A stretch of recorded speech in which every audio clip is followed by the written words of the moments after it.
Hello dear students, welcome to my channel BK Munnalal. आज मैं आपको synthesis of sentences, complex sentences by using adverb clause of purpose part third discuss करने वाला हूं।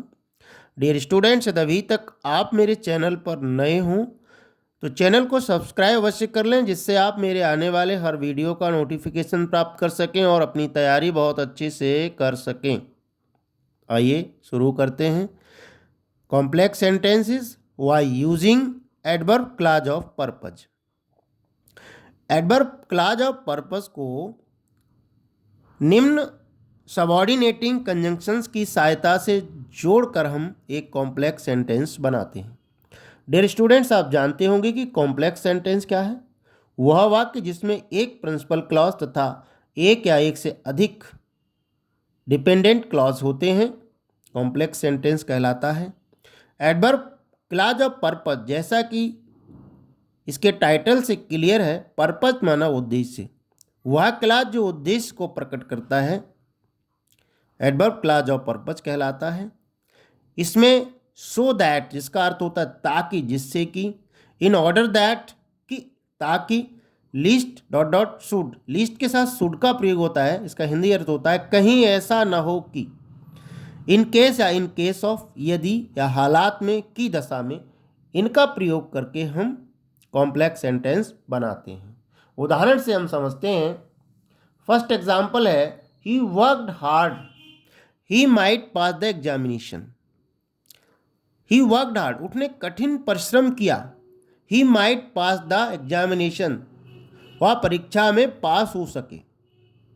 अब he worked hard, कठिन परिश्रम करने का उद्देश्य क्या था उसका? सो दैट, ताकि, he might pass the examination, ताकि वह परीक्षा पास कर सके। नेक्स्ट एग्जाम्पल है, वी ईट वी लिव। हम खाते हैं, हम जिंदा रहते हैं। क्यों खाते हैं? खाने का उद्देश्य जिंदा रहते हैं। We eat so that we may live. Next example है, स्टडी केयरफुली, ध्यानपूर्वक पढ़ो, अदरवाइज यू विल फेल, अन्यथा आप फेल हो जाएंगे। सावधानी से पढ़ो, अन्यथा आप फेल हो जाएंगे, अर्थात अगर आप नहीं पढ़ेंगे तो असफल हो जाएंगे। कॉम्प्लेक्स बनेगा, study carefully list you should fail, कहीं ऐसा ना हो कि आप फेल हो जाएं, असफल हो जाएं। ध्यानपूर्वक पढ़ो, कहीं ऐसा ना हो कि आप असफल हो जाएं। ध्यान रखना है डियर स्टूडेंट्स, लिस्ट के साथ सदैव शुड का प्रयोग होता है। ये सेंटेंस सिंटैक्स में भी पूछा जाता है, करेक्शन में भी पूछा जाता है। लिस्ट के साथ शुड का ही प्रयोग होता है। नेक्स्ट एग्जाम्पल है, fourth example, she works hard she want to secure first position, वह कठिन परिश्रम करती है।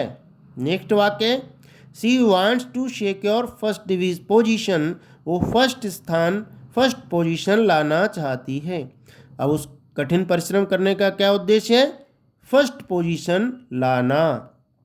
कॉम्प्लेक्स बनेगा, she works hard in order that, so that she में सिक्योर फर्स्ट पोजीशन, वह कठिन परिश्रम करती है ताकि, जिससे कि वह प्रथम स्थान पा सके, फर्स्ट पोजीशन पा सके।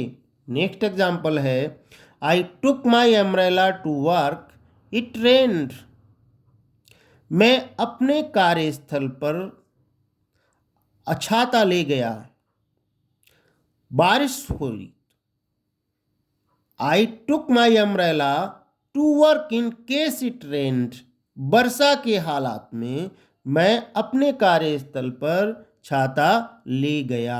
इसमें सब्जेक्ट प्लस वर्ब रहता है और इन केस ऑफ के साथ सब्जेक्ट प्लस नाउन रहता है। इसको ऐसे भी बना सकते हैं, I took my umbrella to work in case of rain.